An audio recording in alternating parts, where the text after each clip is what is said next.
Y'all want a full picture with everybody in it? However, you know. Y'all want one?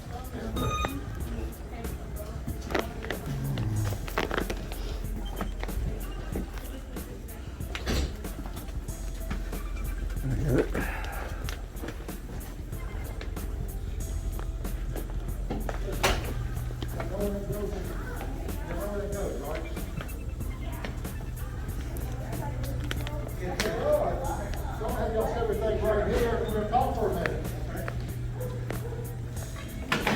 You got everything on the website. Outstanding. You get up, thank you. Is it okay if I record? Yeah, we're gonna get pictures together and all that. Have you ever been here before? No, this is our first time, but it's not gonna be our last time. Okay, well, I'm gonna give you guys have time for a tour and all that? Yeah, yeah. Okay, so our mission is abused, sick, and injured animals, and we are 100% no-kill shelter. Okay. So it does not matter how bad the medical case is or how bad the behavior is, we're going to fix those. We have an incredible hospital here that's going to do everything they can to save a life. And we have one of the top animal psychologists and behaviorists that works here that's going to fix those behavioral problems. And as they say, if you were tied to a tree and somebody come out there and kicked you every time you barked, you're not going to trust humans. So it's our animal behaviorist's job to get into that dog's head, to figure out what we can do to trust humans again. And then my team, or everybody on my team, the kennel tech team is also dog trainers.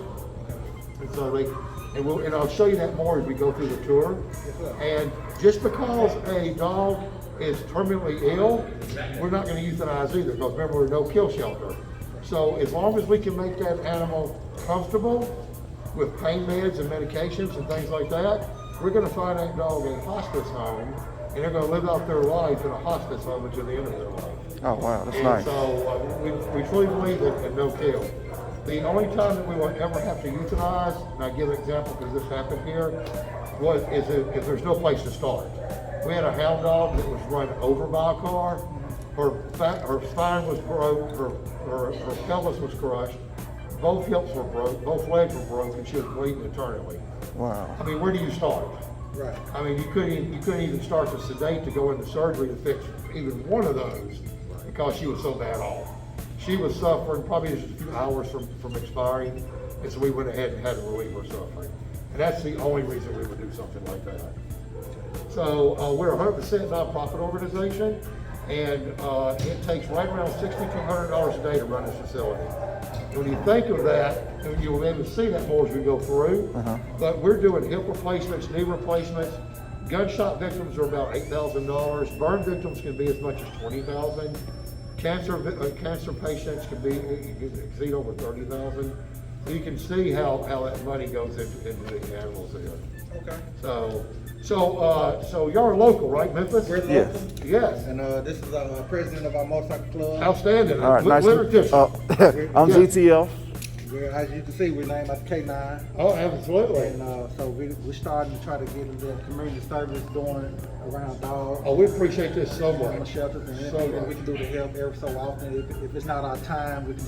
I want to get your contact information because we've got a big event coming up, and I think we maybe can use you guys in our big 5K race coming up. And it's March 26th.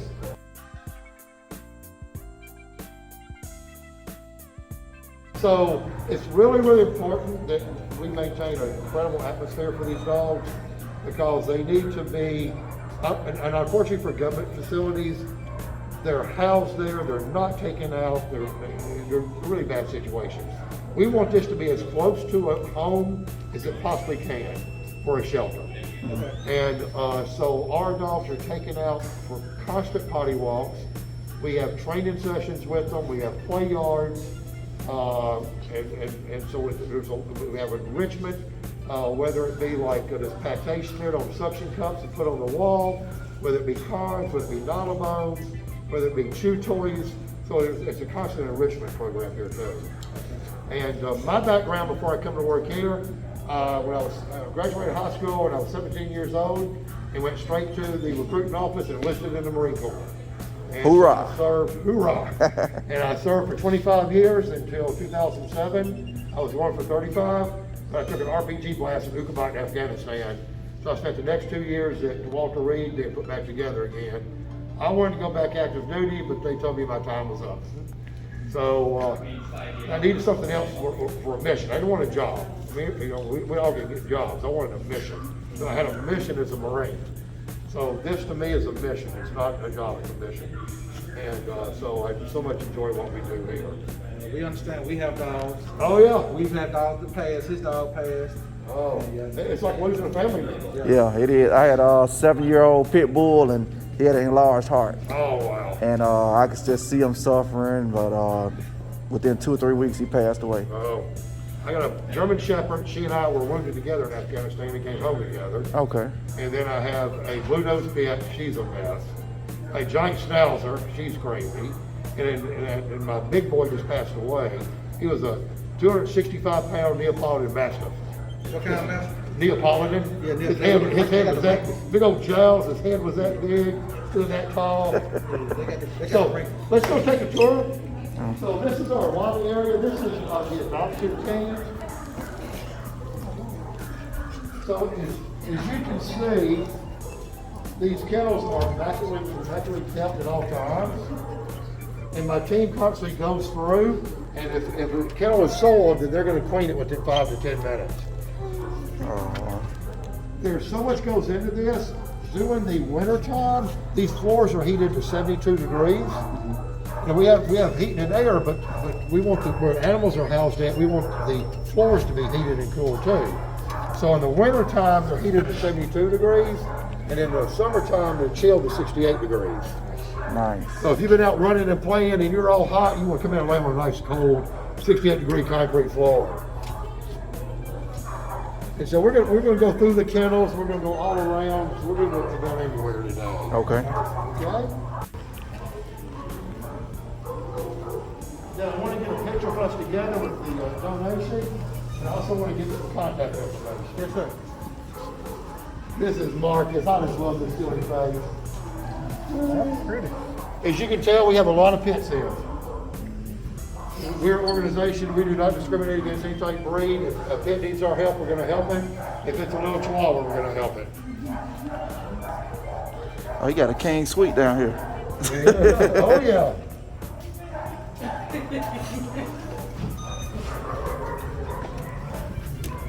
He got a little rock mixed with him. So we have 7 play yards, and these are used for meet and greets. They're used for exercise, and they're also used for training. Like we have agility equipment, we have a big tube down that way. So we use these yards really heavily. And again, we want to be able to keep our property extremely well maintained. That's just alone. We're gonna make our way back up through and go back in the kennel. You know it's gonna be loud. Yeah. But I want you guys to be able to see all the dogs. Okay. One thing I ask is don't put your fingers in the kennel. They may think it's a treat and nip you. Don't stick nothing in the kennel. You get sillies that want to get inside that tube, it's time to come back in, and then they know it's time to come back in. So they're gonna run in that tube, and if you go in there in the kennel, they're gonna run out the other end and come back around. You gotta get people on both ends. Right. They're like, they're smart. They know, hey, I'm gonna play this game with this tube, and they can't catch me. K9.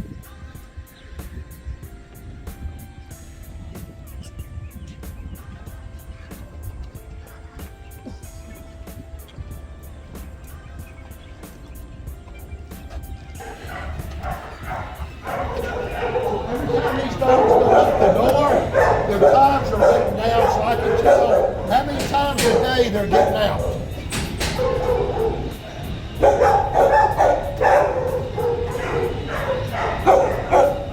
I must let you guys walk down and look at everybody.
food, right here, Dr. Manspeaker and Dr. Mullins, they have a feeding protocol for every single dog.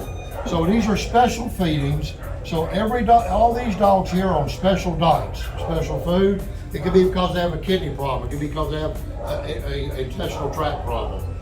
All our dogs outside of this get fed from, but every dog is weighed every week, and we adjust the amount of food down to the ounce on what they get.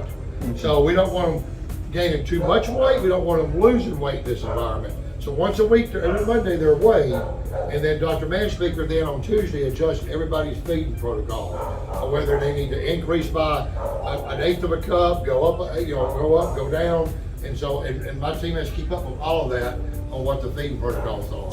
Okay. So we do a lot of surgeries here. We don't need to do unnecessary surgeries. So we don't want to give Eliza Delta a tennis ball because she's going to eat it. So we don't have to go inside of her and cut her open and get a tennis ball out of her. Because we do so many surgeries, we don't want to do unnecessary surgeries. We are washing laundry. You mentioned we go through a lot. We're washing laundry to a hospital standard. And we're washing dishes to a restaurant standard. So this is the kitchen prep area. So this is where all the foods are prepped in and made. We make a lot of treats ourselves and store them in the refrigerator. In the summertime, we're going through a lot of chicken broth, most of them chicken broth, and we're making our own treats. Nice. So this is Lee's office. He's the animal psychologist I was telling you about. And this is where he and my team come together. So these are all my team members. And so these are every dog that we have in our care right now. And these are puppies. Puppies are trained different than adults. So every team member every day has to work with these different behaviors. Give you an example. Emma's number 3. So wherever you see a 3 at, these are the things that she's worked on this week. And we'll start over on tomorrow, starts our new week, and we'll start over with different things. So wherever you see these numbers, these are what these folks have worked on all week. It could be reconditioning a bad behavior, it could be enforcing a good behavior, or just doing something cute that makes you more adoptable. So everybody has to do training every day. All these puppies just came in, so we just now started working with them. Bless you. Allergic to dogs. So this area here is called not ready. So for one reason or another, they're back here waiting to go on the adoption floor. They could be recovered from surgery. They could be evidence in a criminal case. So we seized the dog, we arrested the owner. Now we're waiting to go to trial or hear from the DA if they're going to plea out. And that's for like tying them to a tree, letting them starve, abusing them, illegal breeding operation, hoarding cases, all of those type things. Wow. So how often do you all get adoptions? Is it daily, weekly, or? We average on average, we're open, adoptions are open Tuesday through Saturday, and we average between 7 to 10 adoptions per day. Wow, that's a lot. And we do not do same day adoptions because again, these animals have gone through so much. So it takes about a week process. Okay. So once you do your application, we're gonna do a home check, a background check, and a vet check. So we're gonna make sure that you hadn't been like charged with breeding or having bait dogs or animal abuse. We don't care about anything else. Right. We're gonna make sure that you're taking your dogs that you say you have, there's a vet record of them going to their vet and up there on their vaccines. We're gonna make sure that you have the right facility.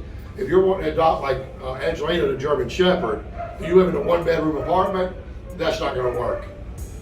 German Shepherds are highly active dogs. Right. They would tear that 1-bedroom apartment to pieces. So, but if you want to adopt a little 6-pound Chihuahua, hey, that works good in a 1-bedroom apartment. So we don't have anybody here right now, but this is one of our maternity wards. So we just cleaned this out the other day. That's all the puppies from that. And so we let mama nurse her babies, and the kennels are in there because we need to separate mama from the babies several times a day, give her a break, and to clean everything. Okay. So we have 2 maternity wards, one here and one on the other side of the hospital. So that's not ready, and from here over is the hospital side. So we have 2 surgery suites, exam room, a dental area, and our x-ray area. And we also have our own lab. So we're doing all of our own fecals, blood work, all that.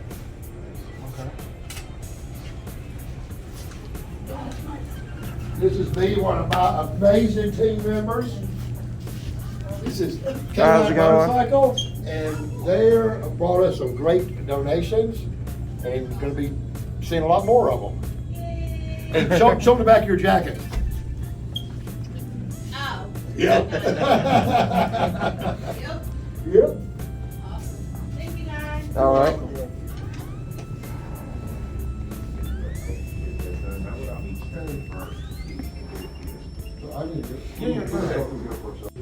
Let's go back to the hospital real quick.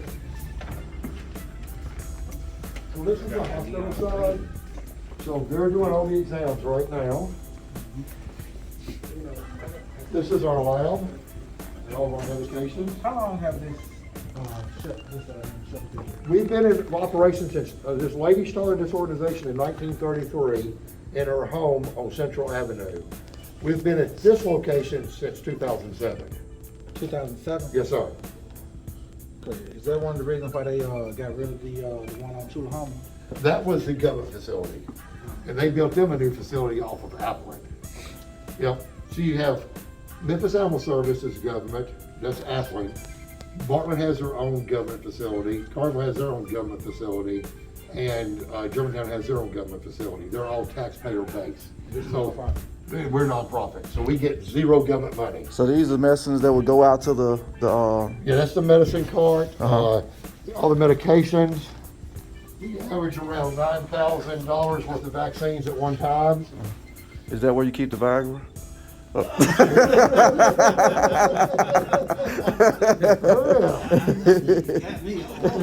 Everybody go get one.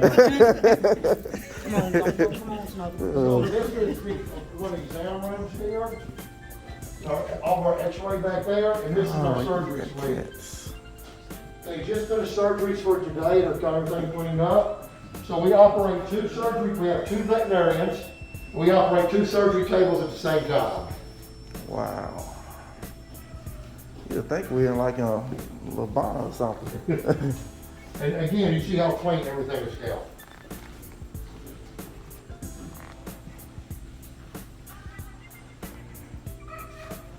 And back that way is the purple door is the kitty maternity ward, and the green door is another dog maternity ward. Cat, you wanna go see Cat? Yep, we're gonna go see kitties next. Can't good. You in that shoe screen and them shoes. I know, right? That's how his brother shoes did like this. That's so long.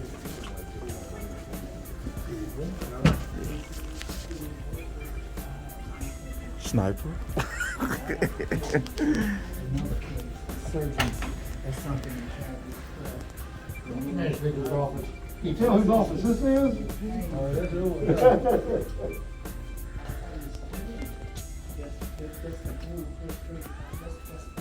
This is me, and I want to do who owns these cards here. All righty.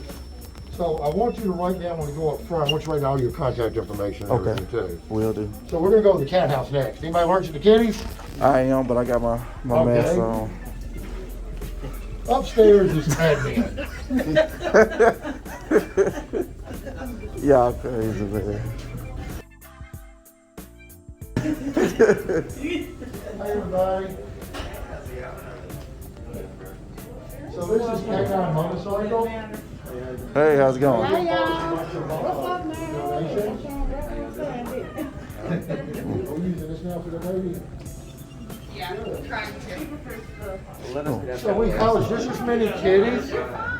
We house just as many kitties we do dogs, but they don't take up as much space as dogs. Okay. But we want them to be communal, so we cut these holes inside these kennels and put these portals in. And Ah. most over here, you would never have 20 dogs running around together in the kennels. Uh-huh. There'd be a fight.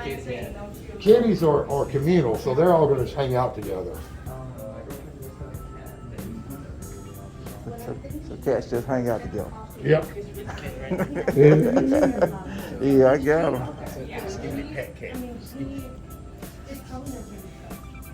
Hey,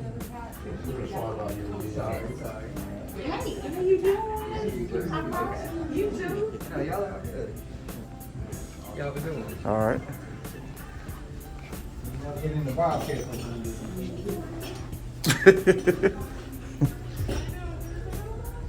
Cat, they said cats are communal. Okay.